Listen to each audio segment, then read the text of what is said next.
How is everybody doing? In today's video, I want to go over some tips and tricks for Once Human. Now, these are going to be very simple. It's not complicated. I just want to give you guys some insight on what I've learned about playing the game and how the general progression loop goes and what you should focus on in order to maximize the progression speed. I'm also going to be dropping some codes for the beta throughout the video. They're going to be subtle, but keep a lookout for them. As you level up, you're going to get Memetics. This is the whole way that you go through the skill tree. I don't think I need to go into too much detail. This is how you progress to be able to craft the different gear, better gear, as you can see, steel pickaxes, bronze pickaxes, and so forth. But when you go over here to your specializations available, this is kind of RNG, and to me, I think they need to change the system a little bit, in my opinion. Now, you can do a reset, but when you click on this, completely different than anyone's going to get. This is completely RNG based. You don't know what you're going to get. One of the biggest skills that I got really early on is Pickaxe Forest Foe. This one is absolutely insane. You get 30% yield when logging and 150% chance of the resource when you completely destroy a tree. On top of this, I also get a boost to anything I mine. I get a higher yield from mining. Now, again, guys, all of these are completely RNG. Like this one, I have a new one unlocked. I'm going to click on it. These are the 4 I get. The 4 you get are going to be completely different. You may get the same 4 I have, but it's completely RNG based. So you got to really pick and choose. Now you can reset it, but you really got to pick and choose what you want. You're going to unlock this at every 5 levels. So 5, 10, 15, 20, 25, 30, 35, 40, 45, 50, and so on. And then you also have a specialist skill. Let's talk about crafting. Crafting is one of the biggest components in this game. I think you can think of this game as a survival crafting game with elements like New World and other things like that. There's base building and management and different things like that. Now, when it comes to crafting, you're going to have a supply bench and you're going to have a weapons bench. Supply bench gives you the ability to make ammo, healing items, bait, fishing rods, tools, whatever it may be across the board. Obviously, the higher level your bench is, the greater quality of things you can craft. Same thing goes for the weapon bench. Now, as you guys can see, I have these different blueprints that I can craft. I have to craft these different elements, and then I can overall craft the weapon itself. And then I can calibrate the weapon or the armor piece to make it stronger. One thing I want you guys to keep in mind is if you go into your inventory tab, you're going to have a blueprints tab. Here are different weapons that you can craft. These are not shown in the crafting menu until you actually unlock these. Like this, the Glock, as you guys saw, was in the crafting menu. It's because I unlocked this. So keep in mind on your blueprint tab, because you may unlock a weapon that is stronger than what you can currently craft. Like this, I can craft a flamethrower tier 5. If I go into the bench, I'm not going to see that, so I'm not going to be able to craft this. Now, I might be able to craft a lower tier version of this, but I might as well try to make this before I start crafting so I'm not burning materials. Now, the biggest thing about crafting, as you guys know, is collecting resources in order to craft. I recommend putting your base in an area that has a lot of resource nodes in it, a lot of trees, a lot of plants, because these are going to be the main components to crafting. There's also going to be different craftable material that you're going to find around different places of the map. You have these little settlements, and they do offer you specific loot, as you can see, rewards. I do recommend going into these polluted zones, the refineries, and doing these silos. These the game doesn't really tell you about, but they are very, very important. They're like mini dungeons. This one, level 15 recommended. Now, what you see is the reward. That's not only what you're going to get. You're going to be killing high-level elite enemies, a boss at the end. And it's not like a big boss. It's kind of like a mini version of a boss at the end of the dungeon. They're not too hard, and you can run these indefinitely. Just keep running them over and over and over again. There's going to be a lot of loot caches, a lot of weapon caches in there, so you can get mods, weapon schematics, different recipes, and a lot of crafting material overall. Again, the game doesn't really tell you too much about these, so find these around the map. Depending on what region you find them in, they're going to have different levels, and you can do hard, easy mode. You can queue up with people in the world. You can find parties that people are doing them, and you can just turn and burn, basically, and just keep running these over and over again, and you'll get a ton of loot. One of the biggest things that really gatekept my progression is I started building and I started crafting things, and it was interesting. You know, obviously in a game, you're going to want to craft stuff. You're going to want to see how the components work. You're going to want to build a base. But a lot of the mission progression through the main storyline and side quests is going to have you do specific tasks, like build a bench, craft a specific item. Now, if you've already done that, you're going to have to do it again, and you're going to be burning resources. So kind of stay along the lines of the storyline.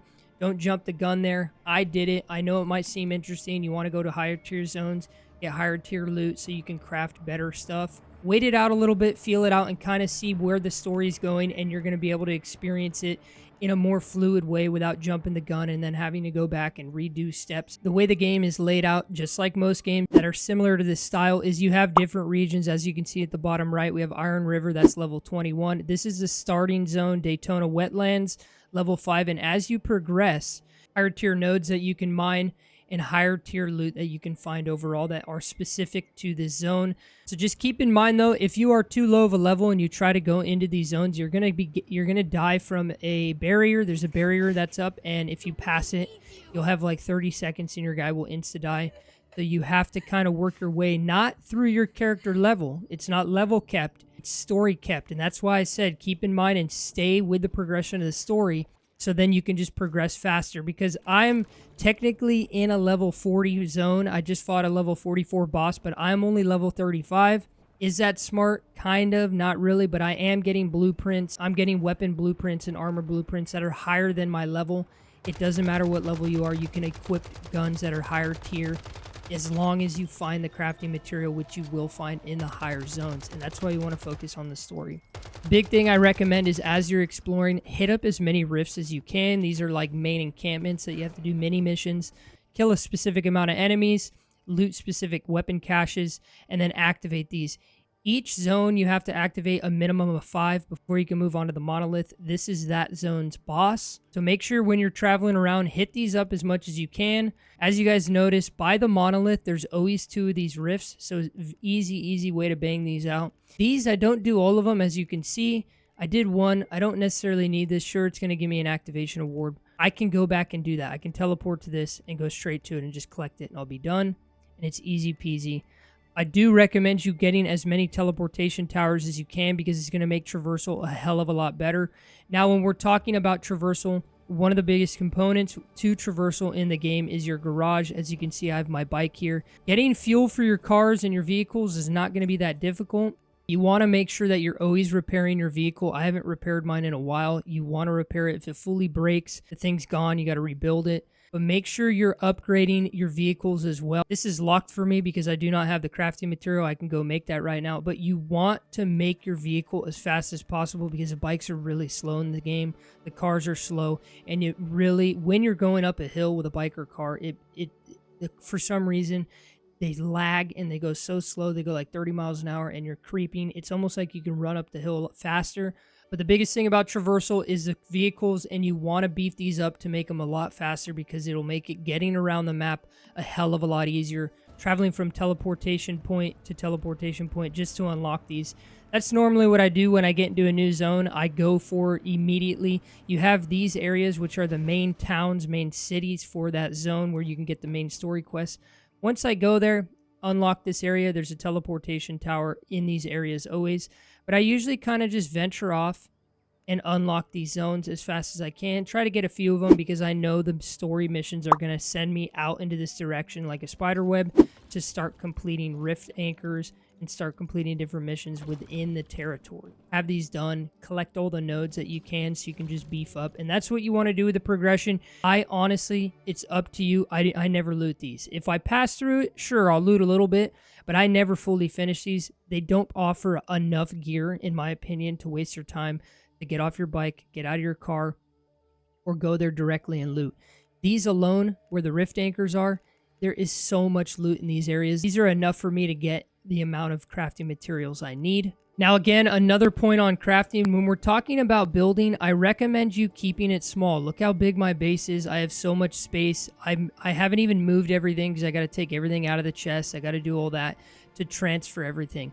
But the biggest thing about this game is, as you see, this entire house is right here. Sitting there, this is my base. I've left my territory. When you go to a new zone, you can move your entire base. As you look right there on the left, it says move territory. You can move your entire base. And the reason for this is, what you're going to do is, as you go to a new zone, you're going to find new nodes. Let's say you go to the zone Iron River and you see the iron nodes.